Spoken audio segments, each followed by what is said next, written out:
ನಮಸ್ಕಾರ, ನ್ಯೂಸ್ 90 ಕರ್ನಾಟಕಕ್ಕೆ ಸ್ವಾಗತ. ನಾನು ಶ್ರೇಯಾ. ಇನ್ಸ್ಟಾಗ್ರಾಂನಲ್ಲಿ ಅತ್ಯಂತ ಪ್ರಸಿದ್ಧ ದಂಪತಿ ಎಂದೇ ಖ್ಯಾತಿ ಪಡೆದಿರುವ ಅಮೆರಿಕದ ಕೇಲಿ ಕ್ಯಾಸಲ್ ಹಾಗೂ ಕೋಡಿ ವರ್ಕ್ಮನ್ ಕ್ಲಿಕ್ಕಿಸಿಕೊಂಡಿರುವ ಫೋಟೋ ಒಂದು ಭಾರಿ ಚರ್ಚೆಗೆ ಗ್ರಾಸವಾಗಿದೆ.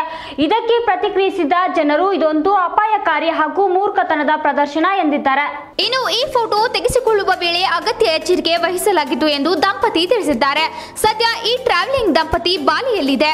ಸದ್ಯ ವೈರಲ್ ಆದ ಆ ಫೋಟೋನಲ್ಲಿ ಕೇಲಿ ಈಜುಕೊಳದ ಗೋಡೆಯ ಆಸರೆಯಲ್ಲಿ ನಿಂತಿದ್ದು, ಈಜುಕೊಳದ ಬಳಭಾಗದಲ್ಲಿರುವ ಗಂಡ ಆಕೆಗೆ ಮುತ್ತು ನೀಡುವುದನ್ನು ನೋಡಬಹುದು.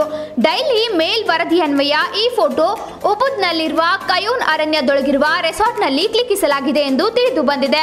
ಈ ಫೋಟೋ ವೈರಲ್ ಆಗುತ್ತಿದ್ದಂತೆಯೇ ಬಹಳಷ್ಟು ಚರ್ಚೆ ಹುಟ್ಟುಹಾಕಿದೆ. ಹಲವರು ಈ ದಂಪತಿಯ ಖತರ್ನಾಕ್ ಸ್ಟಂಟ್ ಕಂಡು ಅನ್ಲೈಕ್ ಕೂಡ ಮಾಡಿದ್ದಾರೆ. ಫೋಟೋಗೆ ಕಮೆಂಟ್ ಮಾಡಿದ ವ್ಯಕ್ತಿಯೊಬ್ಬ, ಕೇವಲ ಒಂದು ಫೋಟೋಗಾಗಿ ಜೀವವನ್ನು ಪಣಕ್ಕಿಟ್ಟಿದ್ದೀರಿ, ಇದು ಸರಿಯಲ್ಲ ಎಂದಿದ್ದಾರೆ. ಮಾಧ್ಯಮವೊಂದಕ್ಕೆ ಪ್ರತಿಕ್ರಿಯಿಸಿರುವ ಈ ದಂಪತಿ, ನಾವು ಎಲ್ಲಾ ಮುಂಜಾಗ್ರತಾ ಕ್ರಮಗಳನ್ನು ವಹಿಸಿಕೊಂಡು ಈ ಫೋಟೋ ತೆಗೆಸಿದ್ದೇವೆ. ಎಲ್ಲಕ್ಕಿಂತ ಹೆಚ್ಚಾಗಿ ಈ ಈಜುಕೊಳದ ಕೆಳಗೆ ಮತ್ತೊಂದು ಈಜುಕೊಳವಿತ್ತು, ಇದನ್ನು ನಾವು ಕ್ರಾಪ್ ಮಾಡಿದ್ದೇವೆ ಎಂದಿದ್ದಾರೆ. ಇದು ಈ ಕ್ಷಣದ ಸುದ್ದಿ. ನಿರಂತರ ಅಪ್ಡೇಟ್ಗಳಿಗಾಗಿ ನೋಡ್ತಾ ಇರಿ ನ್ಯೂಸ್ 90 ಕರ್ನಾಟಕ.